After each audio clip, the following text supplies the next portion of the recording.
Cabdulqaadir Muuse oo isaguna ka hadlay munaasabada ballaaran ee xuska maalinta dhismaha ciidamada ilaalada xeebaha waxa uu ka hadlay kaalinta ciidamadu ay ka galeen ilaalada iyo nabadgelyada xeebaha waa kan markale Maxamed Cusmaan République de Djibouti a pris sa part farxad gaar ah ay tahay inaan maanta idin kala qayb qaato waxaan aad ugu faraxsanahay hawlkarnimada iyo dhiirinaanta waxqabadka huwanay ciidanka ilaalada xeebuhu anigoo ka faa'iideysanaya fursadan waxaan jeclahay inaan ugu hambaliyo sida wanaagsan ee hore ugu dhaqdhaqaaq leh iyaga oo maanta laga joogo 6 sano oo kaliya asaaskoogii waxa farxad sarafi ku laran tahay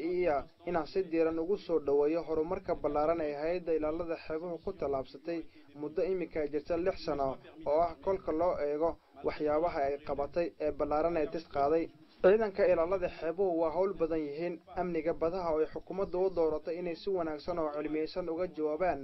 amni darrada iyo xasilooni darrada ka jirta gacanka cadmeed taasi oo haddii wax laga qaban waayo way qaysa dhaqaalaha qaran iyo midka gobolka waxaan doonayaa inaan uga mahad celiyo dhammaan saaxiibada iskaashiga horumarineed ee suurageliya adkeynta iyo awoodsiinta teeraysa howlgalka ciidanka ilaalada